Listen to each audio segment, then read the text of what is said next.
যে লোকগুলোর পিছনে আম্বিয়া আলাইহিস সালাতু ওয়াস সালাম মেহনত করেছেন তাদের উম্মতের উপর, 1 নম্বরে ইশরাকুল্লাহ, 2 নম্বর বিদআ, 3 নম্বর শুবহাত, 4 নম্বর শাহওয়াত, 5 নম্বর গাফলাত। এই 5টি হচ্ছে অন্তরের রোগ। এই রোগগুলো যে কোনো একটা আমার আপনার মাঝে থাকলেই আমি আপনি আখিরাত হারিয়ে ফেলবো। আজ আপনাদেরকে সামনে রেখে এই মসজিদের কর্তৃপক্ষকে আমার পক্ষ থেকে আন্তরিক অনুরোধ থাকলো, এই মসজিদকে সব ধরনের রিয়া মুক্ত করণার্থে মসজিদের যারা মুতাল্লি আছেন, পরিচালনা পরিষদ আছেন, আপনাদের কাছে অনুরোধ থাকলো একটুখানি চেষ্টা করেন যাতে মসজিদটাকে রিয়া মুক্ত রাখা যায়। একটু চেষ্টা করেন এই মসজিদকে যাতে দ্বীনের মার্কাজে পরিণত করা যায়। একটু চেষ্টা করেন এই মসজিদে যাতে আল্লাহ নবী সাল্লাল্লাহু আলাইহি ওয়াসাল্লামের বিশুদ্ধ সুন্নাহকে প্রতিষ্ঠিত করা যায়। চলেন ফিরে আসি আবার সেই আগের জায়গাতে, যেটা দিয়ে আমাদের কল্যাণ, আসি আমরা আমাদের মসজিদকে সেই দিকে ফিরিয়ে নিয়ে যাই। যেটা দিয়ে উম্মতের কল্যাণ, আসি আল্লাহর এই পবিত্র ঘরকে আমরা সেই দিকে ফিরিয়ে নিয়ে যাই। অকল্যাণের সবগুলো পথকে আমরা বন্ধ করে দিই। অন্যথায় আমাদের এই দেহ, আমাদের এই সাজসজ্জা আল্লাহর কাছে কোনো কাজে আসবে না। যেভাবে অন্যদের কোনো কাজে আসেনি সেভাবে এগুলোও কোনো কাজে আসবে না। এই মসজিদকে সব ধরনের রিয়া মুক্ত রাখার জন্য চেষ্টা করেন। আসেন আমরা সবাই মিলে চেষ্টা করি আল্লাহর এই পবিত্র ঘরকে যেন আমরা পবিত্র রাখতে পারি। আসেন আমরা চেষ্টা করি আল্লাহর এই পবিত্র ঘরটাকে যাতে সুন্নাতের উপরে প্রতিষ্ঠিত করতে পারি। আসেন আমরা চেষ্টা করি আল্লাহর এই ঘরটাকে যেন আমরা সালাফে সালেহিনদের মানহাজের উপরে প্রতিষ্ঠিত রাখার জন্য চেষ্টা করতে পারি। আল্লাহ আমাদেরকে তৌফিক দান করেন। নাসাল্লাহ তৌফিক। إن الحمد لله نحمده ونستعينه ونستغفره ونؤمن به ونتوكل عليه ونعوذ بالله من شرور أنفسنا ومن سيئات أعمالنا من يهده الله فلا مضل له ومن يضلل فلا هادي له وأشهد أن لا إله إلا الله وحده لا شريك له وأشهد أن محمدًا عبده ورسوله أرسله بالحق بشيرًا ونذيرًا وداعيًا إلى الله بإذنه وسراجًا منيرًا. أما بعد فإن أحسن الحديث كتاب الله وخير الهدي هدي محمد صلى الله عليه وسلم وشر الأمور محدثاتها وكل محدثة بدعة وكل بدعة ضلالة وكل ضلالة في النار. يا أيها الذين آمنوا اتقوا الله حق تقاته ولا تموتن إلا وأنتم مسلمون. يا أيها الناس اتقوا ربكم الذي خلقكم من نفس واحدة وخلق منها زوجها وبث منهما رجالا كثيرا ونساء واتقوا الله الذي تساءلون به والأرحام إن الله كان عليكم رقيبا.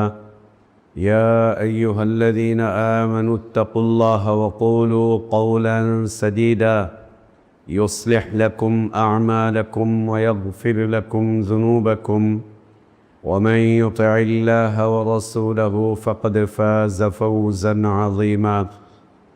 اللهم علمنا ما ينفعنا وانفعنا بما علمتنا وزدنا علما. اللهم إنا نعوذ بك من علم لا ينفع ومن قلب لا يخشع ومن نفس لا تشبع ومن دعوة لا يستجاب لها. اللهم آت نفوسنا تقواها وزكها أنت خير من زكاها أنت ولينا ومولاها. يا حي يا قيوم برحمتك نستغيث أصلح لنا شأننا كله ولا تكلنا إلى أنفسنا طرفة عين.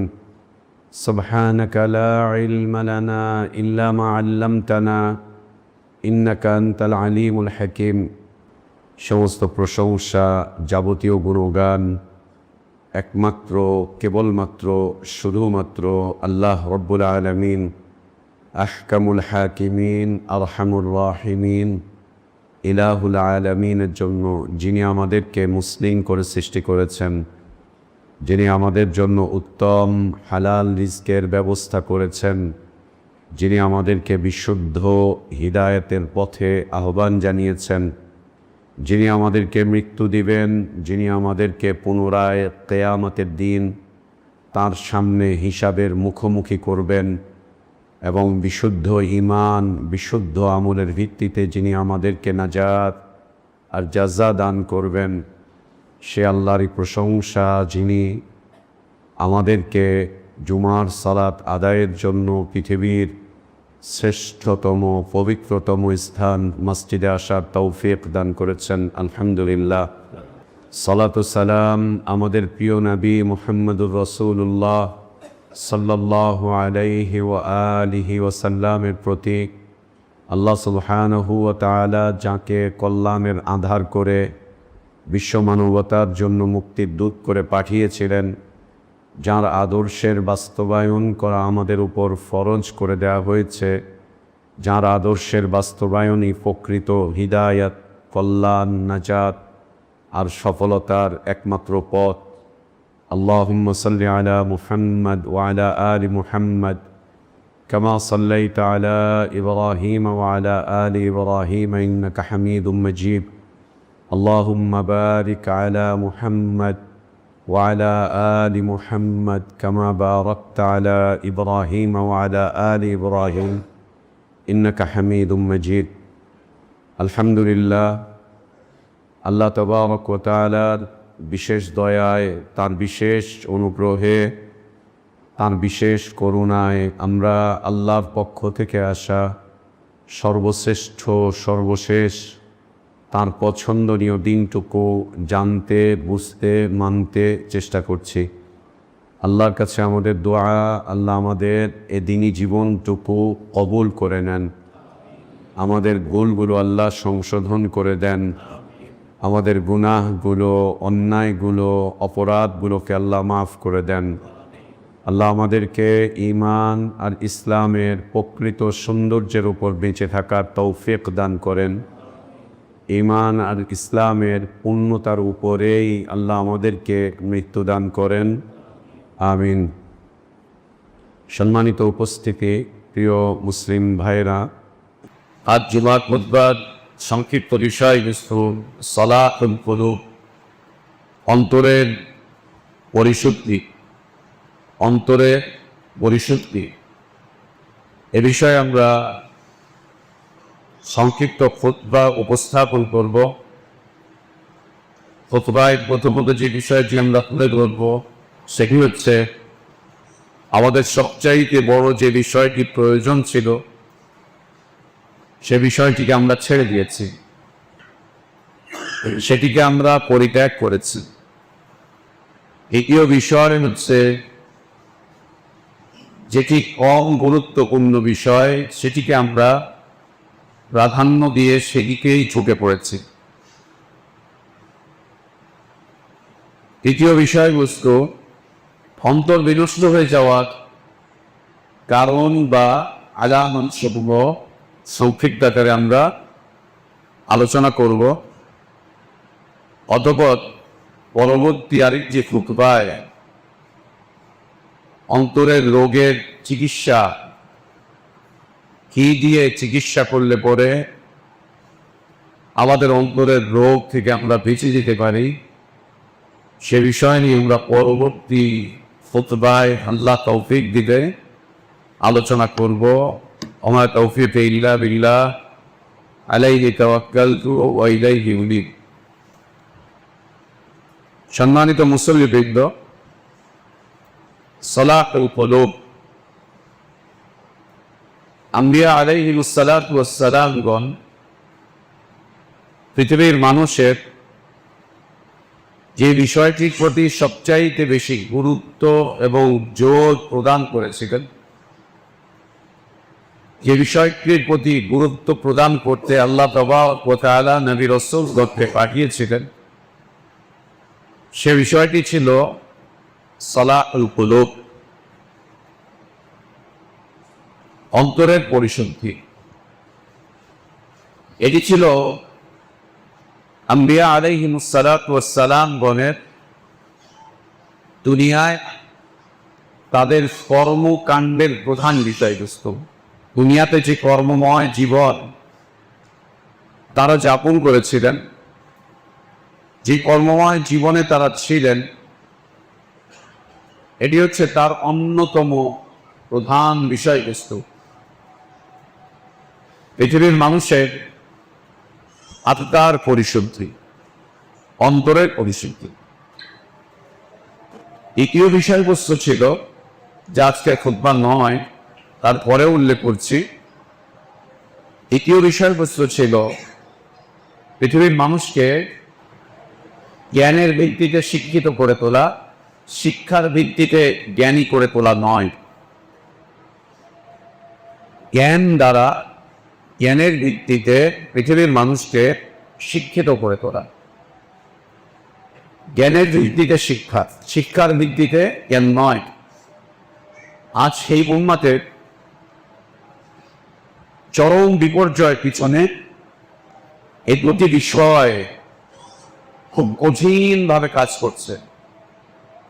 এক হচ্ছে অন্তরের পরিশুদ্ধি, সালাহুল কুলুব, অন্তরের চিকিৎসা। এ বিষয়ে উম্মতে ইসলাম ছেড়ে দিয়েছে, এই চিকিৎসা করা ছেড়ে দিয়েছে, যা একজন মানুষের দুনিয়াবী জীবনের মৌলিক সৌন্দর্য।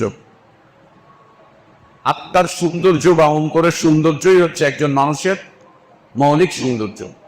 শারীরিক সৌন্দর্য একজন মানুষের মৌলিক সৌন্দর্য নয়।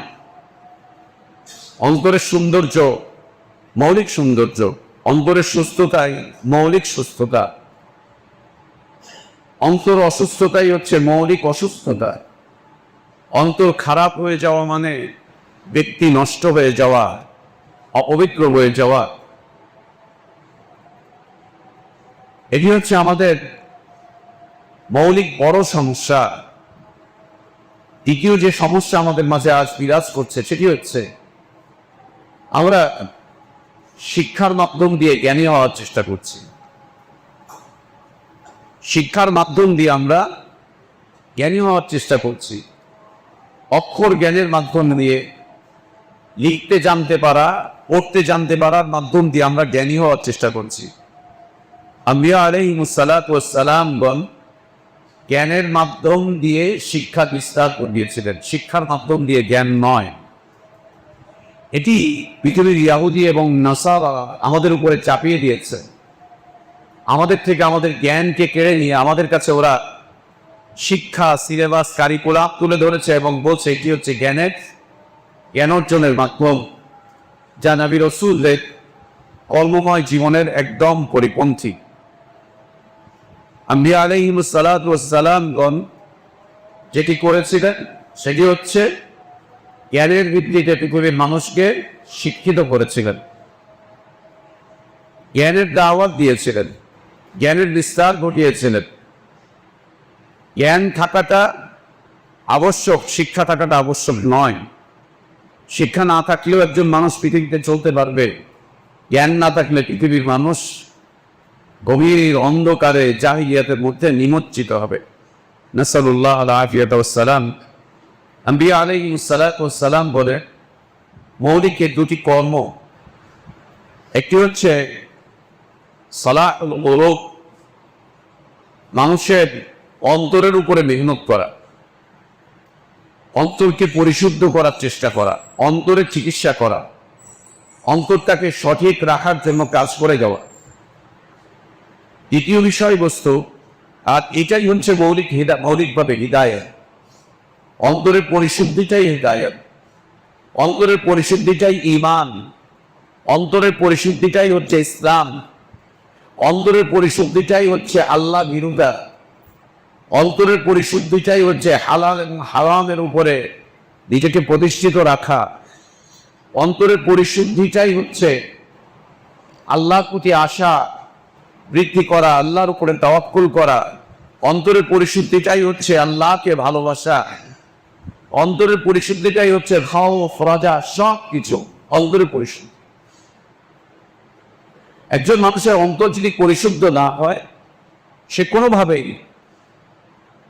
পরিপূর্ণভাবে ইসলাম মানতে পারবে না। একজন মানুষের অন্তর যদি পরিশুদ্ধ না হয়, কোনোভাবেই সে আল্লাহর প্রতি মুমিন হতে পারবে না।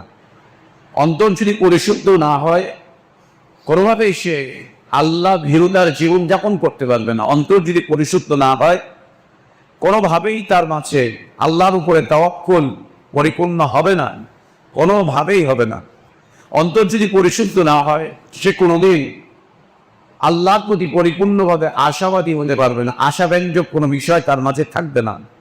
অন্তর যদি পরিশুদ্ধ না হয়, সে কোনোদিন জান্নাতের প্রতি লালায়িত হতে পারবে না, জাহান্নামকে ভয় করতে পারবে না। অন্তর যদি পরিশুদ্ধ না হয়, সে কোনোদিন জান্নাতের পথে, জান্নাত অর্জনের পথে, জান্নাতে যাবার পথে কোনোদিন প্রতিযোগিতা করতে পারবে না। অন্তর যদি পরিশুদ্ধ না হয়, সে কোনোদিন জাহান্নাম থেকে বাঁচার জন্য নিজেকে বিরত রাখার চেষ্টা করতে পারবে না। জাহান্নামকে তার কাছে নিছক মনে হবে, ছোট্ট মনে হবে, যদি অন্তর পরিশুদ্ধ না হয়।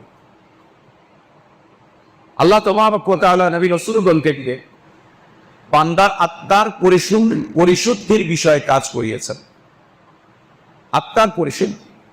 এবং নবী রাসূলদের দাওয়াতের ভিত্তিও ছিল এটি, তাদের তাবলীগের ভিত্তিও ছিল এটি, তাদের তালিমের ভিত্তিও ছিল এটি। সবকিছুতে এই বিষয়টা কাজ করেছে। এবং আমরা যদি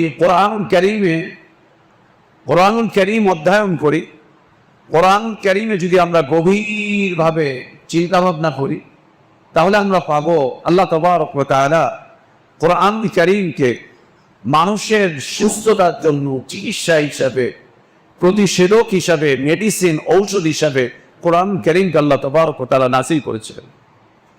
এই কোরআন দিয়ে মানুষের বডির চিকিৎসা হবে, মানুষের অন্তরের চিকিৎসা হয়েছে, শরীরের চিকিৎসা হয়, অন্তরের চিকিৎসা হয়েছে। নবী সাল্লাল্লাহু আলাইহি ওয়াসাল্লাম মানুষের অন্তরের চিকিৎসা করেছিলেন কোরআনুল কারীম দিয়ে। তৃতীয় যে বিষয়ে আম্বিয়া আলাইহিমুস সালাতু ওয়াস সালামগণ, বিশেষ করে নবী সাল্লাল্লাহু আলাইহি ওয়াসাল্লাম মেহনত করেছিলেন, সেটি ছিল জ্ঞান ভিত্তিক এক শিক্ষা ব্যবস্থার প্রবর্তন। শিক্ষাভিত্তিক জ্ঞান ব্যবস্থা, জ্ঞানের প্রবর্তন না, জ্ঞান ভিত্তিক শিক্ষা, যা সালাফে সালেহিন বলেন নীতি ছিল, আদর্শ ছিল, যার কোনো বয়স ছিল না, যার কোনো সীমারেখা ছিল না, যার কোনো বাধ্যবাধকতা ছিল না, যার অবস্থান ছিল একদম আসমান পর্যন্ত। একে উম্মতে ইসলাম পরিত্যাগ করেছে, বর্জন করেছে। সম্মানিত মুসলিমবৃন্দ, আত্মার পরিশুদ্ধি এটি ঈমানের প্রধান বিষয়বস্তু, ইসলামের প্রধান বিষয়বস্তু, আল্লাহর দাসত্ব আনুগত্যের প্রধান বিষয়বস্তু। যতদিন পর্যন্ত এ বিষয়টি মানুষ ধারণ করে থাকবে, ততদিন পর্যন্ত পৃথিবীতে মানুষ আল্লাহর দাসত্ব করে যেতে পারবে, আনুগত্য করে যেতে পারবে, আল্লাহর ইবাদত করে যেতে পারবে, আল্লাহকে ভয় করে যেতে পারবে। আজ আজীবভাবে আমরা লক্ষ্য করতে পারি আমাদের নিজেদের উপরে, যদি আমরা একটু নিরীক্ষণ চালাই, আমাদের নিজেদের উপরে যদি আমরা পর্যবেক্ষণ চালাই, তাহলে আমরা দেখব আমরা আমাদের বাহ্যিক সৌন্দর্য নিয়ে, বাহ্যিক বিষয়বস্তু নিয়ে, বাহ্যিক উপায় উপকরণগুলোকে নিয়ে, আমাদের বাহ্যিকতাকে নিয়ে আমরা অতি বেশি পরিমাণে ব্যস্ত হয়ে পড়েছি। আমাদের বাহ্যিকতাকে নিয়ে, মসজিদ নির্মাণের ক্ষেত্রে বাহ্যিকতা, ঈদের তালিমের ক্ষেত্রে বাহ্যিকতা, দাওয়াতের ক্ষেত্রে বাহ্যিকতা, বাহ্যিক সৌন্দর্য, বাহ্যিক কারিকুলাম, বাহ্যিক বিষয়বস্তু, বা নাম কি হবে, আমাদের পরিকল্পনা কি হবে, আমাদের এটা কি ওইটা কি, আমাদের এন কি তেন কি, আমাদের ওইটা সেইটা, আমাদের এটা প্রচারণা, বাহ্যিকতার উপরে এত বেশি মেহনত করছি আমরা। এমনকি আমাদের ওলামা এবং এমনকি আমাদের আওয়ামগণ সবাই বাহ্যিকতা নিয়ে ব্যস্ত। একটা ইবাদত করলে ওইটার বাহ্যিকতাকে আগে আমরা তুলে ধরি, একটা মানুষকে দাওয়াত দিলে ওইটার বাহ্যিকতা তুলে ধরি, দিনের জন্য কোনো কাজ করলে আমরা ওইটার বাহ্যিকতা তুলে ধরি। আগে যেটাই করি আমরা আমাদের বাহ্যিক সৌন্দর্যের প্রতি খুব বেশি পরিমাণে আকৃষ্ট হয়ে পড়েছি। বাহ্যিক চাকচিক্যতা, বাহ্যিক সৌন্দর্য, বাহ্যিক সহ্য বীর্য, বাহ্যিক শক্তি, বাহ্যিক উপায় উপকরণ, সব কিছুর উপরে আমরা বাহ্যিকতার উপরে, সব কিছুতে আমরা বাহ্যিকতার উপরে খুব বেশি রকম প্রাধান্য দিয়ে যাচ্ছি, মেহনত করে যাচ্ছি। এটি এই উম্মতের ধ্বংসের খুব সূক্ষ্ম কলা কৌশল, খুব সূক্ষ্ম নীলনকশা, এটি খুব সূক্ষ্ম নীলনকশা। মানুষ যখন বাহ্যিকতার উপরে মেহনত করবে, তখন তার আভ্যন্তরীণ অবস্থান দুর্বল থেকে যাবে।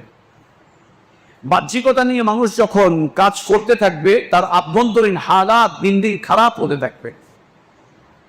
দিন দিন তার আভ্যন্তরীণ হালাত খারাপ হতে থাকবে।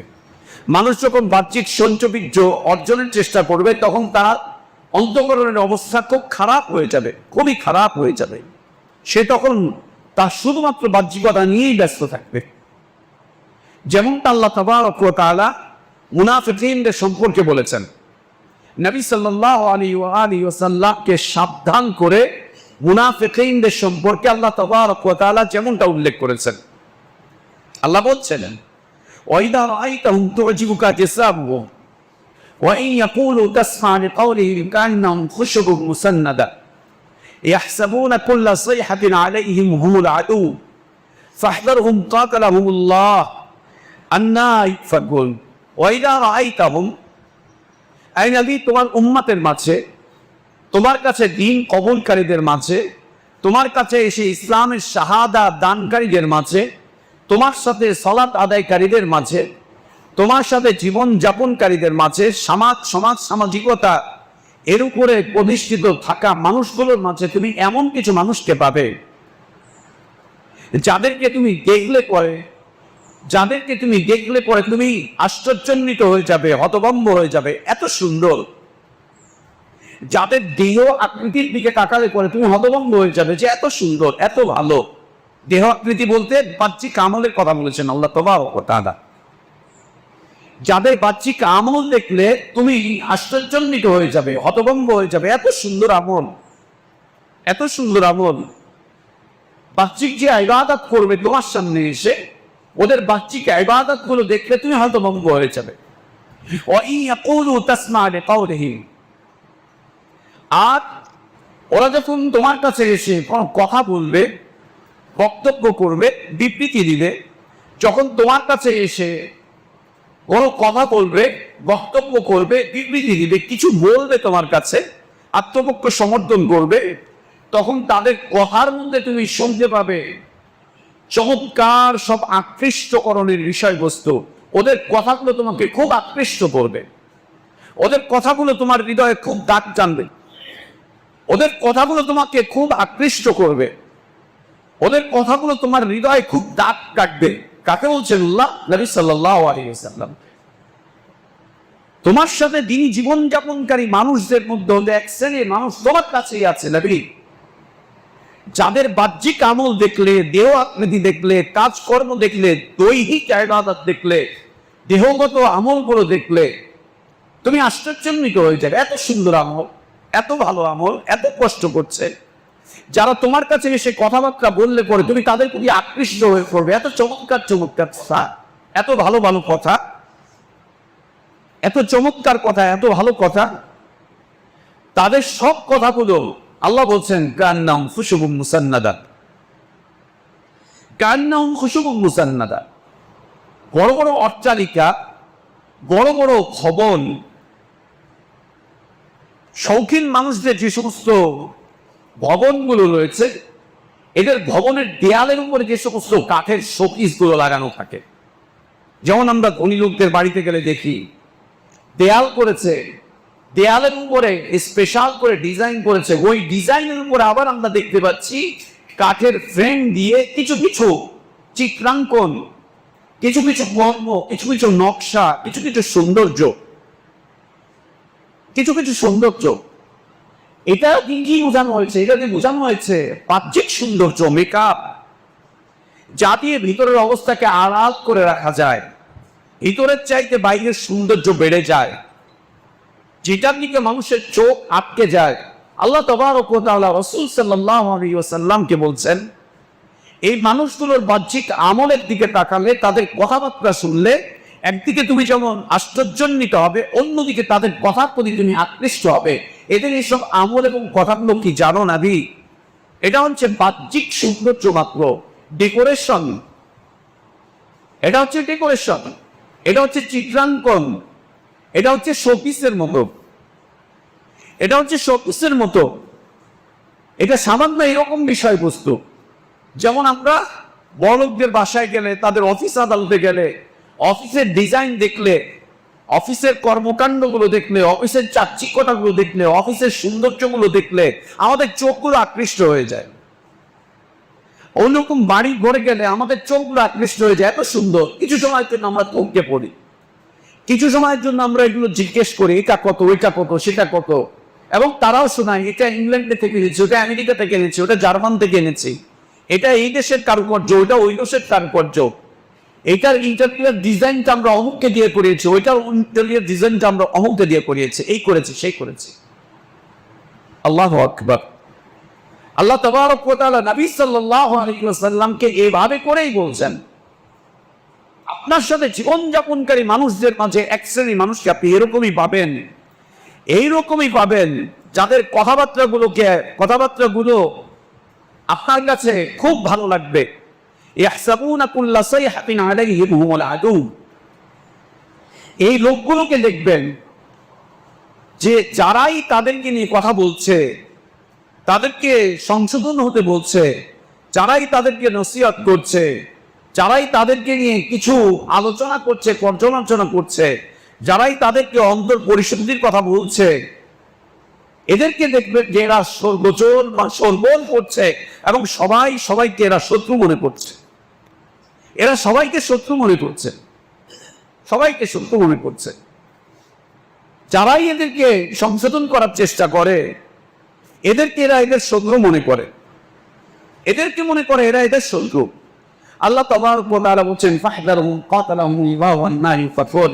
এই নবী এদেরকে বর্জন করেন, এদের থেকে দূরে থাকেন, এদেরকে আল্লাহই ধ্বংস করে দিবেন, শেষ করে দিবেন। আল্লাহ ইউফাকুন, আল্লাহ ইউফাকুন। বাহ্যিক সৌন্দর্য। এই আয়াত নাযিল হয়েছিল আল্লাহ তাবারক ওয়া তাআলা মুনাফিকদের সম্পর্কে নাযিল করেছিলেন, মুনাফিকদের সম্পর্কে। আল্লাহ সুবহানাহু ওয়া তাআলা এই বাহ্যিক সৌন্দর্য অর্জনকারী সম্প্রদায়ের কথা উল্লেখ করেছেন। وكم أهلكنا قبلهم من قرن هم أحسن أثاثا ورئيا। আল্লাহ তাবারক ওয়া তাআলা বলেছেন, অতীতের কত শক্তিশালী জাতিকে আমি ধ্বংস করে দিয়েছি, যাদের দুনিয়া ছিল খুব সুন্দর, দুনিয়া ছিল খুব সুন্দর, দুনিয়ার সহ্য বিজ্ঞ ছিল যাদের খুব সুন্দর, যাদের দুনিয়ার অবকাঠামো ছিল খুব সুন্দর, শক্তিতে তোমাদের চাইতে বেশি ছিল, ক্ষমতায় তারা তোমাদের চাইতে বেশি পারঙ্গম ছিল, অর্ধবিত্ত প্রভাব প্রতিপত্তি তোমাদের চাইতে বেশি ছিল, সহায় সম্পদ তোমাদের চাইতে তাদের বেশি ছিল, নিখুঁত সব কর্ম পরিকল্পনা তাদের ছিল। অথচ আল্লাহ তাবারক ওয়া তাআলা বলছেন তাদের এই সব কিছু তাদেরকে বাঁচাতে পারেনি, আল্লাহ তাদেরকে ধ্বংস করে দিয়েছেন, আল্লাহ তাদেরকে ধ্বংস করে দিয়েছেন। আল্লাহ সুবহানাহু ওয়া তাআলা আরো বলছেন, আফালাম ইয়াসিরু ফিল আরদ ফায়ানজুরু কাইফা কানা আকিবাতুল লাযিনা মিন ক্বাবলিহিম কানু আকসারা মিনহুম ওয়া আশাদ্দা কুওয়াতান وآثارا في الأرض فما أغنى عنهم ما كانوا يكسبون أفلم يسيروا في الأرض। এরা কি জমিনে ভ্রমণ করে দেখে না, কাইফা কানা আকিবাতুল লাযিনা মিন ক্বাবলিহিম, তাদের পূর্বের জাতিগুলোর সাথে আল্লাহ তাবারক ওয়া তাআলা কি আচরণ করেছিলেন, তাদের পূর্ববর্তী জাতির সাথে আল্লাহ তাবারক ওয়া তাআলা কি আচরণ করেছিলেন, তাদেরকে কিভাবে ধ্বংস করে দিয়েছিলেন, কি প্রতিশোধ নিয়েছিলেন আল্লাহ তাবারক ওয়া তাআলা তাদের উপরে। আপনি চলে যান সৌদি আরবের মাদান সালেহদের, আপনি চলে যান মিশরের বিভিন্ন এলাকাতে, গিয়ে দেখেন অপরাধী জাতির উপরে আল্লাহ তাবারক ওয়া তাআলা কি শাস্তি দিয়েছিলেন। আপনি চলে যান সিরিয়াতে, গিয়ে দেখেন অপরাধী জাতিকে আল্লাহ তাবারক ওয়া তাআলা কিভাবে ধ্বংস করে দিয়েছিলেন। সেই সমস্ত বিষয়বস্তুকে এখনো আল্লাহ তাবারক ওয়া তাআলা নিদর্শন হিসেবে দাঁড় করিয়ে রেখে দিয়েছেন, এখনো নিদর্শন হিসেবে দাঁড় করিয়ে রেখেছেন। আল্লাহ বলছেন তারা কি জমিনে ভ্রমণ করে দেখে না যে অপরাধী জাতির সাথে আল্লাহ তাবারক ওয়া তাআলা কি আচরণ করেছিলেন, তাদের উপর থেকে বগরে আল্লাহ তাবারক ওয়া তাআলা কি পরিমাণ প্রতিশোধ নিয়েছিলেন। কানু আকসারা মিনহুম, এরা সংখ্যায় ছিল অনেক বেশি, ওয়া আশাদ্দা কুওয়াতান, পৃথিবীতে শক্তিশালী জাতির মধ্যে এরা ছিল এক জাতি, এরা ছিল এক জাতি, ওয়া আথারান ফিল আরদ, এবং পৃথিবীকে দেওয়ার মতো বিশাল বিশাল কর্মকাণ্ড, কর্মযজ্ঞ, শিল্পকর্ম ছিল তাদের কাছে। তারা পৃথিবীকে অনেক কিছু দিয়েছে, পৃথিবীকে তারা অনেক কিছু দিয়েছে। আর জাপান পৃথিবীকে অনেক কিছু দিচ্ছে, চায়না পৃথিবীকে অনেক কিছু দিচ্ছে, আমেরিকা পৃথিবীকে অনেক কিছু দিচ্ছে, ইউরোপ পৃথিবীকে অনেক কিছু দিচ্ছে, অনেক কিছুই দিচ্ছে। পৃথিবীর অবকাঠামো বিনির্মাণে ওরা অনেক কাজ করছে, পৃথিবীর অবকাঠামোকে এরা সুন্দর করছে, মানুষের জীবনযাত্রার মানকে এরা আরো সহজ থেকে সহজ করার কথা বলছে। পৃথিবীতে যত উন্নত কর্মকাণ্ড আমরা দেখতে পাচ্ছি সব কাফের মুশরিকরা করছে। এটা আজকের ইতিহাস না, ইতিহাস অনেক আগে থেকেই। আল্লাহ সুবহানাহু ওয়া তাআলা বলছেন কানু আকসারা মিনহুম ওয়া আশাদ্দা কুওয়াতান ওয়া আসারান ফিল আরদ। এরা ছিল সংখ্যায় অনেক বড়, এরা ছিল খুব শক্তিশালী, এবং এদের পৃথিবীকে দেওয়ার মতো অনেক কিছু ছিল, অনেক কিছু পৃথিবীকে দিয়েছে। ফামা আবনাহুম মা কানু ইয়াকসিবুন। এদের অর্থবিত্ত, এদের প্রভাব প্রতিপত্তি, এদের শক্তি ক্ষমতা, এদের শিল্পকর্ম, পৃথিবী বিনির্মাণে এদের কর্মকাণ্ডগুলো এদের জন্য কোনো উপকারে আসেনি। আল্লাহ যখন পাকড়াও করেছেন কোনো উপকারে আসেনি, কোনো উপকারে না। এই তো গত সপ্তাহে 2 দিন আগে বিশাল এক ভূমিকম্প ঘটে গেল আমেরিকাতে। কে ঠেকাতে পেরেছে? কোন বিজ্ঞান ঠেকাতে পেরেছে? কোন শিল্পকর্ম ঠেকাতে পেরেছে? কোন মিডিয়া ঠেকাতে পেরেছে? কোনটা? কোন আবহাওয়াবিদরা তাদেরকে খবর দিয়ে সংবাদকে ওখান থেকে ঘুরে সরাতে পেরেছে? কেন লক্ষাধিক মানুষের প্রাণহানি ঘটলো? কে জবাব দিবে? কার কাছে জবাব আছে? আল্লাহ যখন পাকড়াও করেন, আল্লাহ যখন ধরেন, আল্লাহ যখন প্রতিশোধ দেন, আল্লাহ যখন প্রতিশোধ নেন, আল্লাহ যখন ধরেন, আল্লাহ যখন পাকড়াও করেন, তখন তাদের কোন শক্তি তাদেরকে আল্লাহর পাকড়াও থেকে বাঁচাতে পারে না। আল্লাহর হাত থেকে কোন শক্তি তাদেরকে বাঁচাতে পারে না। এইরকম আযাব আর গজব থেকে কি আমরা মুক্ত? না। 90 দশকে আমরা দেখিনি আমাদের সমগ্র অঞ্চলে কি হয়েছিল, আমরা দেখিনি আমাদের পূর্বাঞ্চলে কি হয়েছিল। 6 থেকে 7 লক্ষ মানুষ এক জলোচ্ছ্বাসে প্রাণ দিয়েছিল, এক জলোচ্ছ্বাসে মৃত্যুবরণ করেছিল 6 থেকে 7 লক্ষ মানুষ। পুরো উপকূলীয় অঞ্চলকে আল্লাহ তাবারক ওয়া তাআলা এক আযাবে দিয়ে আযাব দিয়ে ঘিরে নিয়েছিলেন। আমরা কি এর আগে দেখিনি? এর আগে কি আমরা দেখিনি সুনামির তাণ্ডব? আল্লাহ তাবারক ওয়া তাআলা সারা পৃথিবীকে নাড়িয়ে দিয়েছিলেন। মা আবনা আনহুম মা কানু ইয়াকসিবুন। বাহ্যিক সৌন্দর্য, বাহ্যিক উপায় উপকরণ, জীবনের এই বাহ্যিক বিষয়বস্তু যার পিছনে মানুষ ছুটে বেড়াচ্ছে, যেটাকে মানুষ অর্জন করার চেষ্টা করছে, যেটার পিছনে মানুষ দিনের পর দিন মেহনত করছে, আল্লাহ যখন কাউকে পাকড়াও করেন তখন তাদের এই সৌন্দর্যগুলো তাদের জন্য কোনো কাজেই আসে না। কি কাজে আসে? কোন বিষয়টা মানুষের জন্য কাজে আসে? কোনটা? দুনিয়াতে কোন বিষয়বস্তু কাজে আসে? কোনটা? না অর্থ কাজে আসে, না বিত্ত কাজে আসে, না প্রভাব কাজে আসে, না প্রতিপত্তি কাজে আসে, না রূপ সৌন্দর্য কাজে আসে, না বিজ্ঞান আর টেকনোলজি কোনো কাজে আসে, না এটা কাজে আসে, না সেটা কাজে আসে। কি কাজে আসে? আল্লাহ তাবারক ওয়া তাআলা বলছেন ইয়া বানি আদম قد أنزلنا عليكم لباسا يواري سوآتكم وريشا ولباس التقوى ذلك خير ذلك من آيات الله لعلهم يذكرون يا بني آدم।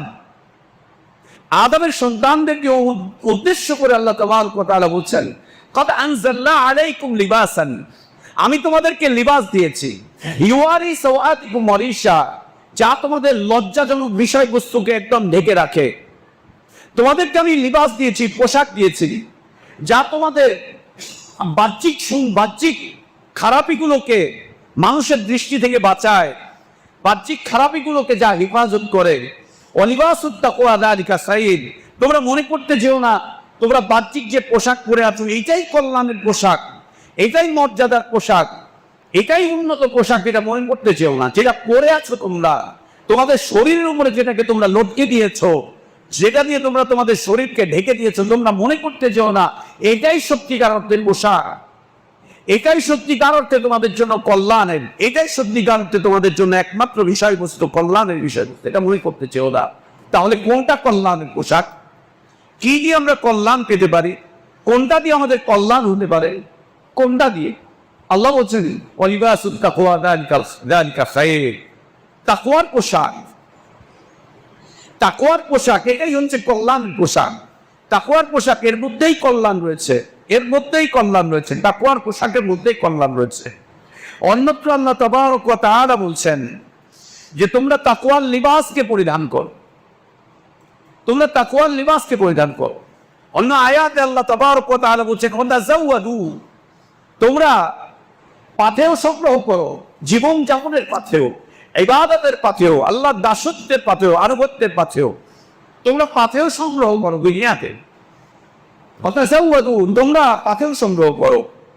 ফাইন্না খায়রাজ যাদ আত্তাকওয়া, ফাইনা খায়রাজ যাত আত্তাকওয়া। সবচাইতে উত্তম পাথেয়, সবচাইতে মূল্যবান পাথেয়, সবচাইতে সম্মানের পাথেয়, গুরুত্বের পাথেয়, ইজ্জতের পাথেয় হচ্ছে আল্লাহ ভীরুতা, তাকওয়া। আল্লাহ ভীরুতা, তাকওয়া। আল্লাহ ভীরুতা, তাকওয়া।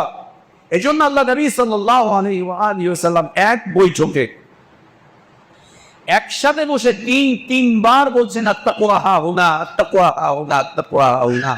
নিজের অন্তরের দিকে ইশারা করে নবী সাল্লাল্লাহু আলাইহি ওয়াসাল্লাম বলছিলেন, তাকওয়া এখানে, তাকওয়া এখানে, তাকওয়া এখানে। তাকওয়া চেহারায় না, তাকওয়া পোশাকে না, তাকওয়া আমাদের বাড়িতে না, তাকওয়া আমাদের গাড়িতে না, তাকওয়া এই দেয়ালে না, তাকওয়া আমাদের যানবাহনে না, তাকওয়া আমাদের সহায় সম্বলে না, তাকওয়া আমাদের নেতৃত্বে না, তাকওয়া আমাদের কর্তৃত্বে না, তাকওয়া আমাদের ক্ষমতায় না, তাকওয়া আমাদের শরীরের উপরে থাকে না, তাকওয়া আমাদের মাথার উপরে থাকে না, তাকওয়া আমাদের চোখে থাকে না। আত্তাকওয়া হাহুনা, তাকওয়ার জায়গা হচ্ছে এখানে, ভিতরে ভিতরে ভিতরে। এই বলে নবী সাল্লাল্লাহু আলাইহি ওয়াসাল্লাম তার অন্তরের দিকে ইশারা করেছেন, অন্তরের দিকে ইশারা করেছেন।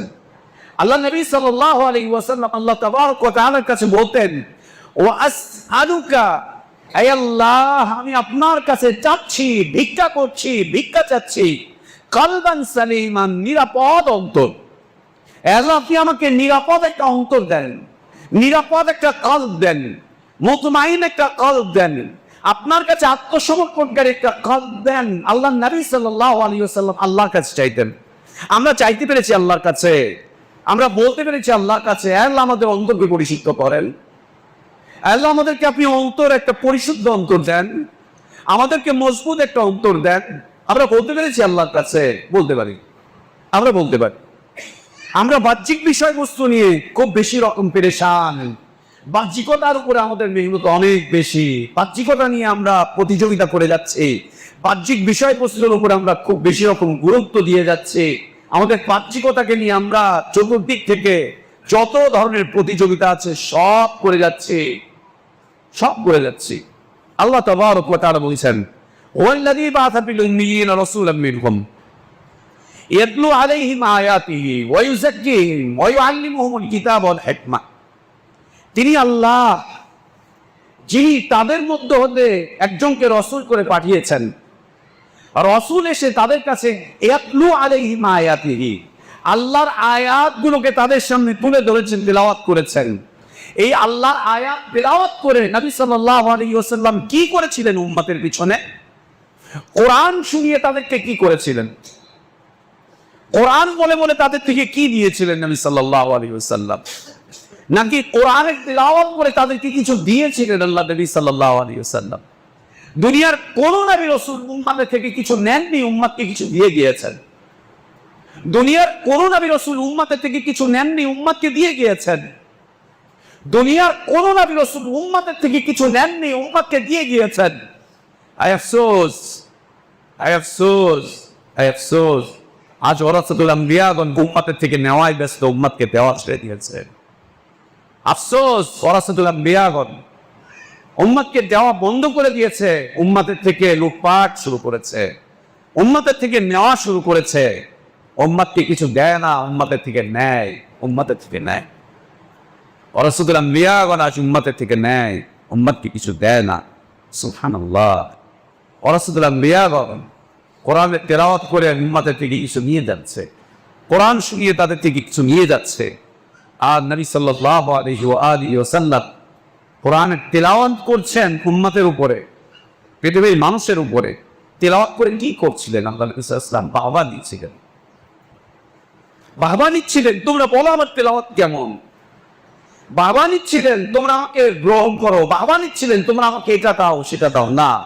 আল্লাহ বলছেন ওয়ায়ুযাক্কিহিম, কোরআন তেলাওয়াত করে তাদের অন্তরগুলোকে নবী সাল্লাল্লাহু আলাইহি ওয়াসাল্লাম পরিশুদ্ধ করছিলেন, পরিশুদ্ধ করছিলেন। সাহাবীরা এসে কোরআনুল কারীমের তেলাওয়াত শুনতেন, কান্নায় ভেঙে পড়তেন, নিজেরা তেলাওয়াত করতেন, কান্নায় ভেঙে পড়তেন। স্বয়ং আল্লাহ নবী সাল্লাল্লাহু আলাইহি ওয়াসাল্লাম নিজে তেলাওয়াত করতেন, কাঁদতেন। অন্য কেউ তেলাওয়াত করতো তো নবী সাল্লাল্লাহু আলাইহি ওয়াসাল্লাম কেঁদে এসে যেত, তার বুকটুকু দাড়িটুকু নিচে বুক পর্যন্ত ভেসে যেত। আপনারা পড়েছেন হাদিস। আল্লাহ নবী সাল্লাল্লাহু আলাইহি ওয়াসাল্লাম একবার আব্দুল্লাহ ইবনে মাসউদ রাদিয়াল্লাহু আনহুকে বললেন, এ আব্দুল্লাহ, আমাকে কোরআন তেলাওয়াত করে শোনাও। হ্যাঁ আব্দুল্লাহ, আমাকে কোরআন তেলাওয়াত করে শোনাও।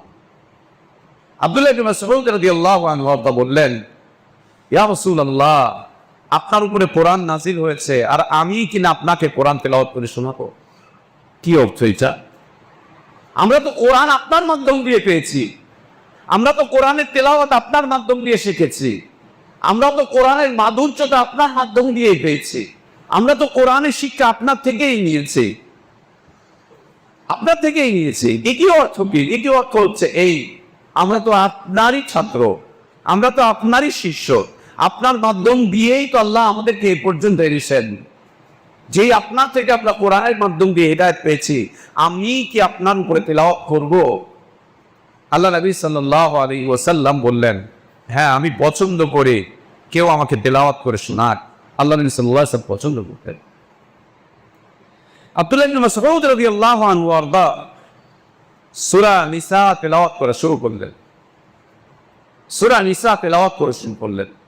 আল্লাহ নবী সাল্লাল্লাহু আলাইহি ওয়াসাল্লাম মাথা নিচু করে খুব মনোযোগ দিয়ে আব্দুল্লাহ ইবনে মাসউদ রাদিয়াল্লাহু আনহু কণ্ঠে তেলাওয়াত শুনছিলেন, খুব মনোযোগ দিয়ে তেলাওয়াত করতে করতে সূরা নিসার মাঝামাঝি গেলেন। কিয়ামতের একটা দৃশ্যের আলোচনা চলছিল। কিয়ামতের একটা দৃশ্যের আলোচনা আল্লাহ আলোচনা করছেন। কিয়ামতের একটা দৃশ্যের এই দৃশ্যের আয়াতের আলোচনা যখন আসছে, আল্লাহ নবী সাল্লাল্লাহু আলাইহি ওয়াসাল্লাম কান্না করতে শুরু করে দিলেন।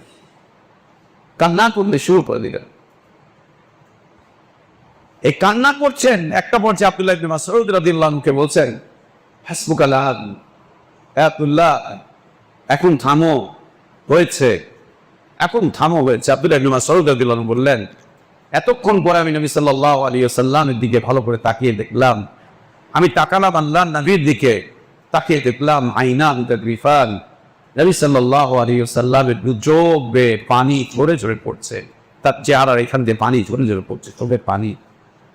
কোরআনের তেলাওয়াত শুনে আল্লাহ নবী সাল্লাল্লাহু আলাইহি ওয়াসাল্লাম চোখের পানি ধরে রাখতে পারেননি। কি ছিল দৃশ্য? কি ছিল আয়াতের আলোচনা? আল্লাহ বলছেন, ফাকাইফা ইযা জি'না মিন কুল্লি উম্মাতিন বিশাহিদ। কি অবস্থা হবে সেদিনের অবস্থা? সেই দিনের অবস্থা কেমন হবে? কি অবস্থা হবে সেদিনের অবস্থা? যেদিন প্রত্যেক উম্মাত তাদের সাক্ষীদেরকে নিয়ে আমার সামনে এসে উপস্থিত হবে। প্রত্যেক উম্মাত উঠবে যেদিন আল্লাহর সামনে, আর প্রত্যেক উম্মাতের সাথে সাক্ষীগণ থাকবে, তাদের পক্ষে অথবা বিপক্ষে সাক্ষী দেবে। প্রত্যেক উম্মাত আল্লাহর সামনে উঠবে, আর যখন আল্লাহর সামনে উঠবে তাদের পক্ষে অথবা বিপক্ষে সাক্ষীরাও তাদের সাথে সাথে একসাথে উঠবে। জি, আমরাও আমাদের আল্লাহর সামনে দাঁড়াবো, হয়তো বা কেউ আমাদের পক্ষে সাক্ষী দিবে অথবা আমাদের বিপক্ষেই বেশি থাকবে। এমনটাই হবে আমাদের। যে বাহ্যিক জীবনের উপর আমরা আছি, যে বাহ্যিকতা নিয়ে আমরা মেহনত করছি, যে বাহ্যিকতার পিছনে আমরা ছুটে বেড়াচ্ছি, যে বাহ্যিকতা অর্জন করতে গিয়ে আমরা দ্বীনকে দুর্বল করছি, ঈমানকে দুর্বল করছি, ইসলামকে দুর্বল করছি, যে মরীচিকার পিছনে আমরা ছুটে বেড়াচ্ছি, এদিকে আশা করা যায় না আমাদের পক্ষে কেউ সাক্ষী দেবে, বরং সাক্ষীরও সেদিন আমাদের বিপক্ষেই দাঁড়িয়ে যায়। সেদিন না সাক্ষী আমাদের বিপক্ষেই দাঁড়িয়ে যায়, আমাদের বিপক্ষেই না সেদিন সাক্ষী দাঁড়িয়ে যায়। আল্লাহ বলছেন, ফাকাইফা ইযা জি'না মিন কুল্লি উম্মাতিন বিশাহিদ। সেদিনের হালাত কি হবে? যেদিন প্রত্যেক উম্মাত সাক্ষী সহ উপস্থিত হবে। ওয়াজি'না বিকা আলা উলাই শাহিদা। এই নবী, তুমিও সেদিন আসবে, তুমি গোটা পৃথিবীর সমগ্র মানুষের উপরে তুমি সাক্ষী হিসেবে দাঁড়াবে। আল্লাহ তাবারক ওয়া তাআলা পৃথিবীর সকল মানুষের পক্ষে বা বিপক্ষে সাক্ষী হিসাবে দাঁড়াবেন। আল্লাহ নবী সাল্লাল্লাহু আলাইহি ওয়াসাল্লাম এই তেলাওয়াত, এই আয়াত যখন নবী সাল্লাল্লাহু আলাইহি ওয়াসাল্লাম শুনছেন, তিনি কান্নায় ভেঙে পড়লেন। কেন? অন্তর ছিল পরিশুদ্ধ। কেন? অন্তর ছিল পরিশুদ্ধ। অন্তর ছিল পরিশুদ্ধ। অন্তরের পিছনে ছিল মেহনত। কোরআন দিয়ে নবী সাল্লাল্লাহু আলাইহি ওয়াসাল্লাম তাদের অন্তরের উপরে মেহনত করেছিলেন, অন্তরের উপরে। আজ আমরা বাহ্যিক আন্দোলন, বাহ্যিক সংগ্রাম, বাহ্যিক ক্রিয়াকর্ম, বাহ্যিক কর্মকাণ্ড, বাহ্যিক জিহাদ, বাহ্যিক কিতাল, বাহ্যিক এই, বাহ্যিক সেই, বাহ্যিক শরিয়া প্রতিষ্ঠা, ইনসাফের আন্দোলন, ন্যায় কায়েমের আন্দোলন, সব কিছু বাহ্যিকতা। ওয়াল্লাহ একটাতেও রুহানিয়ত নেই, ওয়াল্লাহ একটাতেও আত্মার পরিশুদ্ধ নেই, ওয়াল্লাহ একটাতেও অন্তরের অবকাঠামো নেই, ওয়াল্লাহ একটাতেও নবী রাসূলদের মেহনত নেই, ওয়াল্লাহ একটাতেও নবী রাসূলদের মেহনত নেই, ওয়াল্লাহ একটাতেও নবী রাসূলদের মেহনত নেই, একটাতেও না। অন্তরগুলো নষ্ট হয়ে যাচ্ছে, অন্তরগুলো তালাবদ্ধ হয়ে যাচ্ছে, অন্তরগুলোকে বিক্রি করে দিচ্ছে, অন্তরগুলো অন্যের কাছে আত্মসমর্পণ করছে, আল্লাহর কাছে নয়, আল্লাহর কাছে নয়, আল্লাহর কাছে নয়, আল্লাহর কাছে নয়।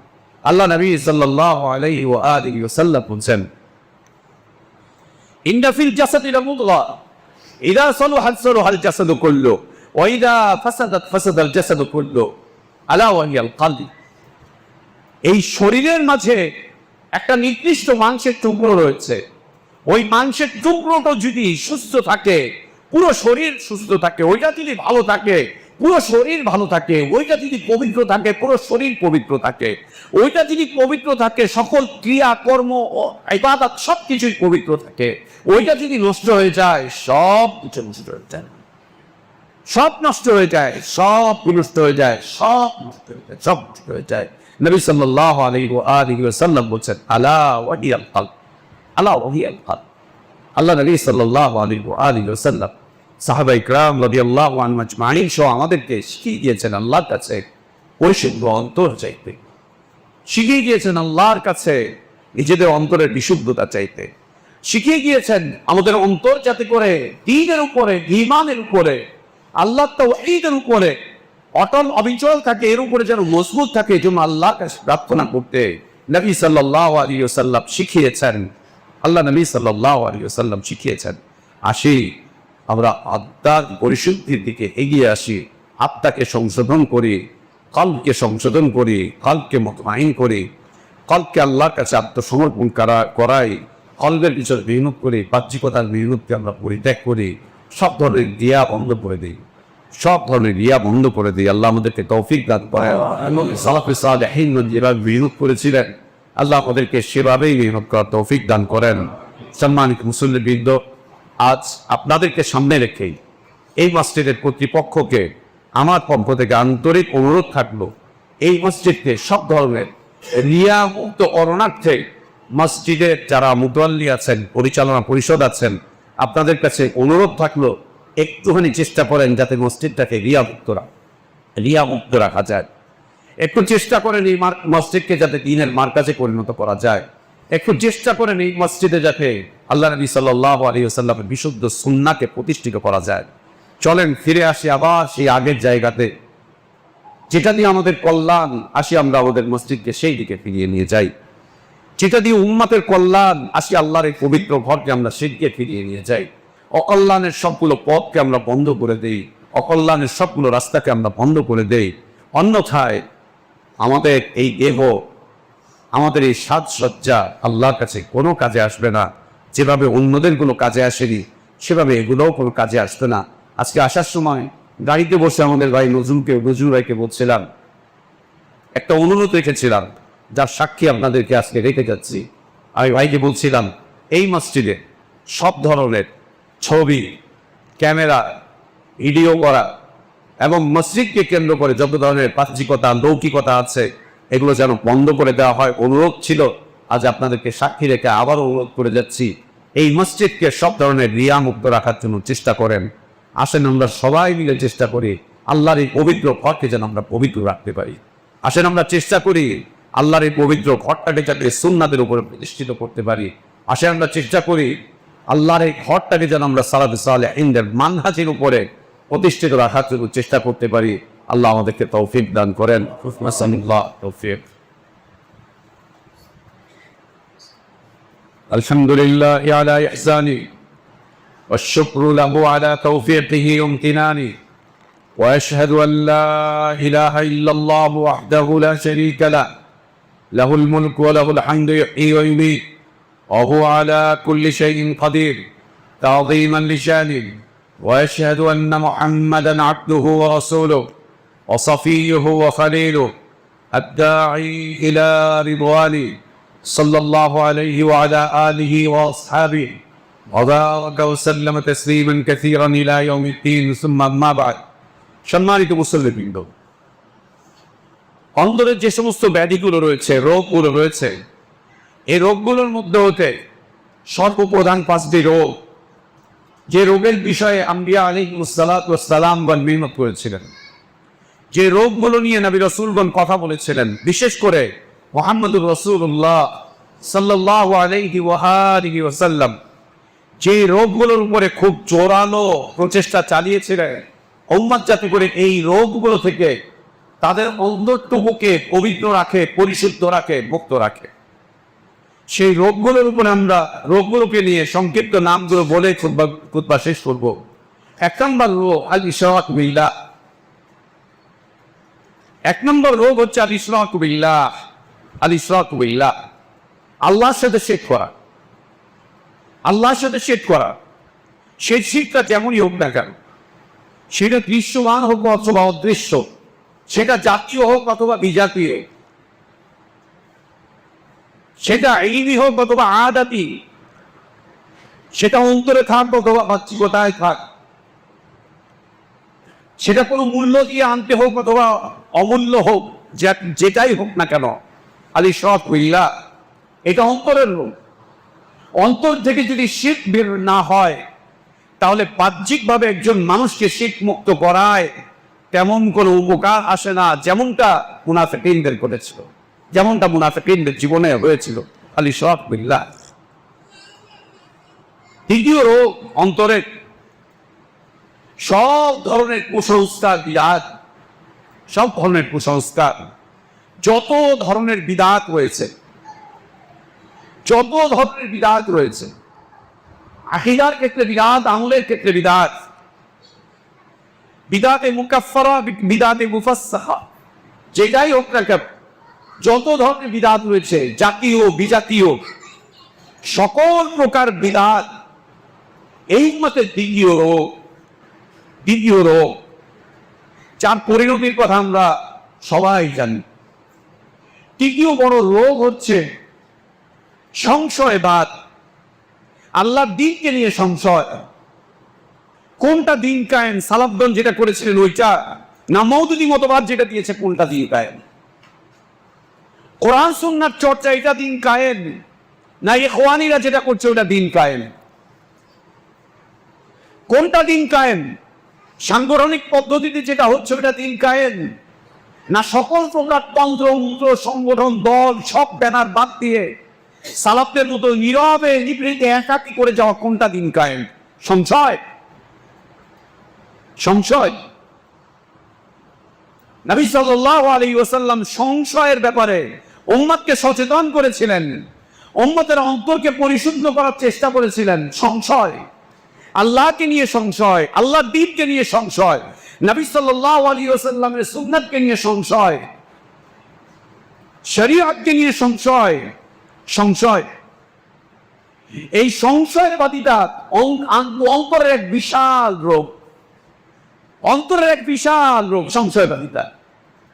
প্রথমত সংশয় পড়ে হক আর বাতিল নিয়ে, বাতিল থেকে বের হয়ে হকের উপরে যখন চলে আসে, তখন দ্বিতীয় আর একটা সংশয় চলে আসে, এভাবে কি দিন চলবে না ওইভাবে, এরকম না ওইরকম, এই গ্রুপ না ওই গ্রুপ, ওই গ্রুপ না সেই গ্রুপ, কিভাবে কি কাজ করব, জাহিরি হব না বাতিনি হব, গোপনে কাজ করবো না প্রকাশ্যে কাজ করব, একাকী করব না দলবদ্ধ ভাবে করব, কোনটা করব? এই সংশয় আজ এই উম্মতের ওলামাদেরকে ঘিরে ধরেছে, এই সংশয় আজ মাক্কি মাদানীদেরকে ঘিরে ধরেছে, এই সংশয় আজ স্কলারদেরকে ঘিরে ধরেছে, এই সংশয় আজ ডিগ্রিধারীদেরকে ঘিরে ধরেছে, ঘিরে ধরেছে। এই সংশয়বাদিতা অন্তরের এক বিশাল রোগ, অনেক বড় রোগ, অনেক বড় রোগ। চতুর্থ বড় রোগ হচ্ছে শাহওয়াত।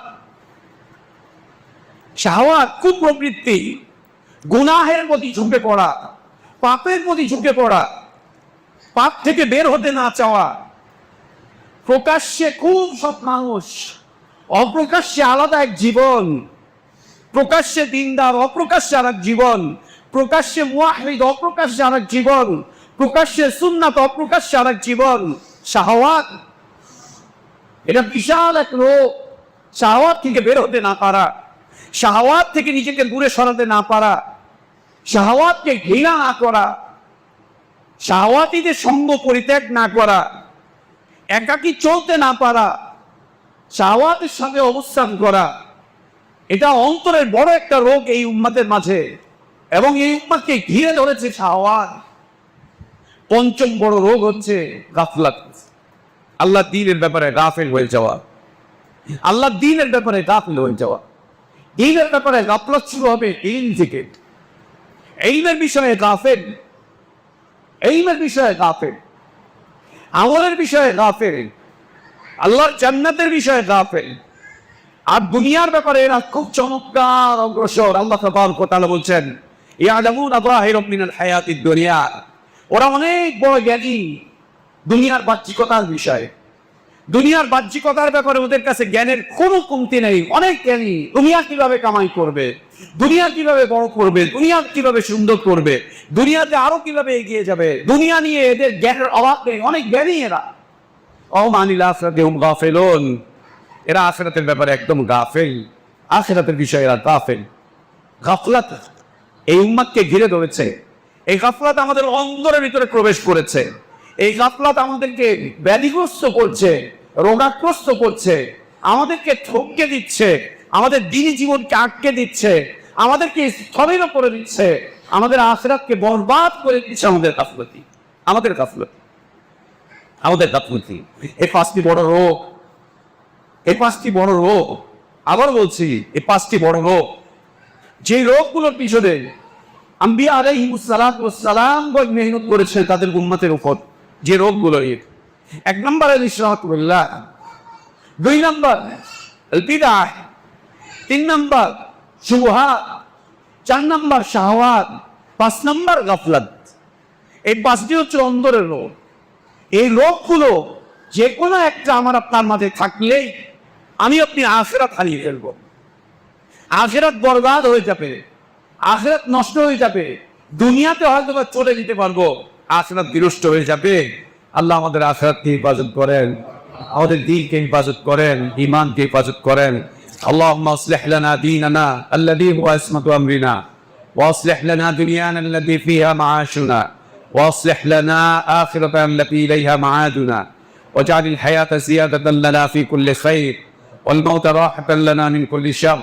اللهم اقسم لنا من خشيتك ما تحول به بيننا وبين معصيتك، ومن طاعتك ما تبلغنا به جنتك، ومن اليقين ما تهون به علينا مصائب الدنيا.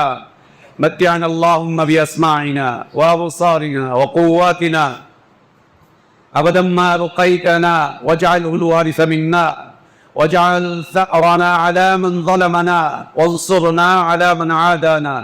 اللهم لا تجعل مصيبتنا في ديننا، اللهم لا تجعل مصيبتنا في ديننا، اللهم لا تجعل مصيبتنا في ديننا، ولا تجعل الدنيا أكبر همنا، ولا مبلغ علمنا، ولا إلى النار مصيرنا.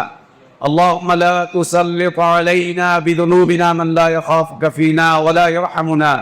اللهم ربنا آتنا في الدنيا حسنة وفي الآخرة حسنة وقنا عذاب النار. ربنا اغفر لنا ذنوبنا وكفر عنا سيئاتنا وتوفنا مع الأبرار، وتوفنا مع الأبرار، وتوفنا مع الأبرار. আল্লাহ আমাদের এই মসজিদকে কবুল করে নাও। আল্লাহ আমাদের দিনী ভাইদের সকল প্রচেষ্টাকে তুমি কবুল করে নাও। আমাদের ভুলগুলোকে সংশোধন করে দাও। আল্লাহ আমাদের গুনাহগুলোকে মাফ করে দাও। আল্লাহ আমাদের গুনাহগুলোকে মাফ করে দাও। আল্লাহ আমাদের মাঝে ভ্রাতৃত্বের বন্ধনকে আরো মজবুত করে দাও। দ্বীনের পরিচয় দুনিয়াতে বাঁচতে পারি আল্লাহ সেই ঈমান তুমি আমাদেরকে দান করো। সকল সংশয় ছেড়ে ফেলার তৌফিক দান করো, সকল গাফলাত ছেড়ে ফেলার তৌফিক দান করো, সকল প্রকার শাহওয়াতকে ছেড়ে ফেলার তৌফিক দান করো। সব ধরনের বিদআত থেকে আমাদেরকে পবিত্র করো আল্লাহ। সব ধরনের শিরকিয়াত থেকে তুমি আমাদেরকে পবিত্র করো আল্লাহ। আমাদের এই মসজিদটাকে তুমি পবিত্র রাখো আল্লাহ। তোমার এই ঘরকে তুমি পবিত্র রাখো, এই ঘরকে তুমি জিন্দা রাখো, কায়েম রাখো, আবাদ রাখো। তোমার নবীর সুন্নাতের ভিত্তি থেকে কায়েম রাখো, তোমার নবীর সুন্নাতের ভিত্তি থেকে কায়েম রাখো, আবাদ রাখো আল্লাহ এই মসজিদকে আমাদের অন্তরের টুকরায় পরিণত করো, একে জিন্দা রাখার জন্য আমাদেরকে চেষ্টা করার তৌফিক দান করো। আমিন ওয়া আখিরু দাওয়ানা আলহামদুলিল্লাহি রাব্বিল আলামিন। ইবাদাল্লাহ রাহিমাকুমুল্লাহ, ইন্নাল্লাহা ইয়া'মুরুকুম বিল আদলি ওয়াল ইহসান ওয়া ইতা'i যিল কুরবা ওয়া ইয়ানহা আনিল ফাহশা'i ওয়াল মুনকারি ওয়াল বাগই ইয়া'iদুকুম লা'আল্লাকুম তাযাক্কারুন ফাযকুরুল্লাহাল আযীমাল জালীলা ইয়াযকুরকুম ওয়াশকুরুহু আলা নি'আমিহি ইয়াজিদকুম ওয়া লাযিকরুল্লাহি আকবার। আল্লাহু ইয়া'লামু মা তাসনাউন।